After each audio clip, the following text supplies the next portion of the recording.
Marilah mari pergi mengundi, jangan lupa kewajiban pada negara. Bulan November 2022, bulan yang penting bagi rakyat Malaysia untuk menjalankan tugas mereka untuk mengundi pilihan raya umum ke-15.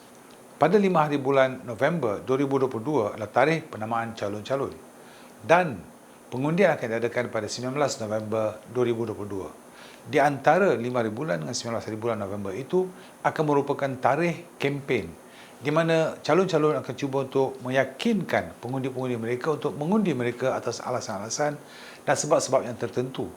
Tetapi jangan kita lupa, dalam tempoh kempen period tersebut, terdapat beberapa perbuatan-perbuatan atau kata-kata yang boleh dianggap sebagai kesalahan di bawah Akta Kesalahan Pilihan Raya 1954 dan juga di bawah akta-akta yang lain. Jadi, dalam kegairahan dan usaha berkempen, jangan menyalahi undang-undang. Dan marilah kita lihat apakah undang-undang yang boleh disalahi.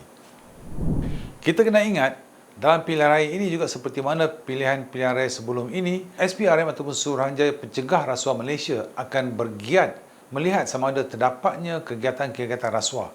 Yang pertamanya di bawah Seksyen 7 yang dianggap sebagai penyamaran. Seksyen 9, pengaruh tidak wajar. Seksyen 8, penjamuan. Dan Seksyen 10, penyogokkan ataupun bribery. Kita akan lihat apakah ini satu persatu. Di antara pesalah-pesalah ataupun orang-orang yang boleh melakukan kesalahan, termasuklah pengundi itu sendiri, calon-calon, pegawai-pegawai yang terlibat ataupun petugas-petugas yang terlibat dalam menjalankan pilihan raya. Dan juga sesiapa sahaja yang berada dalam lingkungan atau berkaitan dengan pilihan raya. Kita akan lihat bahawa kesalahan-kesalahan ini merangkumi beberapa perkara-perkara seperti, kalau kita lihat pertama sekali, tindakan-tindakan yang boleh dilakukan oleh pengundi-pengundi itu sendiri. Sebagai contoh, pertamanya adalah menjadi kesalahan jika seorang pengundi itu menyamar dirinya seperti orang lain yang sudah meninggal atau sebagainya, ataupun dia mengundi 2 kali. Itu merupakan satu kesalahan. Di samping itu juga, sesiapa sahaja yang menahan pengundi-pengundi daripada pergi ke tempat mengundi, itu juga merupakan satu kesalahan. Kita sudah biasa bahawa dalam kempen-kempen pilihan raya, di mana diadakan ceramah dan sebagainya, ada kalanya di mana di tempat-tempat ceramah ini diberikan makanan dan minuman dan sebagainya. Pada amnya, pemberian makanan dan minuman di tempat-tempat ceramah itu tidak menyalahi undang-undang. Tetapi, kalau mengikut Seksyen 8 Akta Kesalahan Pilihan Raya 1954, apabila kita memberikan dan mengadakan apa-apa makanan atau minuman ringan atau bekalan atau apa-apa saja, tujuannya ialah dibuat dengan cara rasuah dan tujuannya ialah untuk mempengaruhi mereka mengundi kita atau tidak mengundi lawan kita. Itu menjadi satu kesalahan. Jadi ada perbezaan di antara menjamukan makanan di tempat ceramah dengan menjamukan makanan secara rasuah untuk mempengaruhi mereka untuk mengundi kita. Jadi itu boleh merupakan satu kesalahan.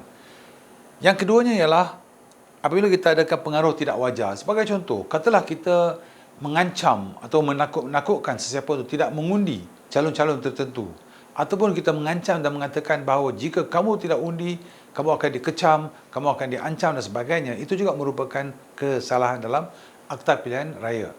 Jadi apa yang Akta Kesalahan Pilihan Raya cuba untuk mewujudkan ialah pengaruh-pengaruh yang tidak wajar tidak harus dilakukan.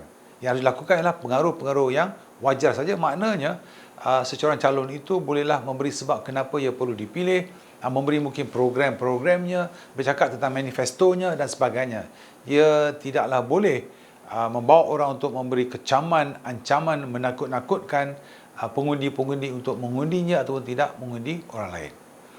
Dan seterusnya kita lihat kepada Seksyen 10 Akta Kesalahan Pilihan Raya 1954, penyogokkan, sogok. Jadi dengan jelas sekali kita lihat perkataan sogok itu bermakna kita memberi duit, kita memberi macam-macam.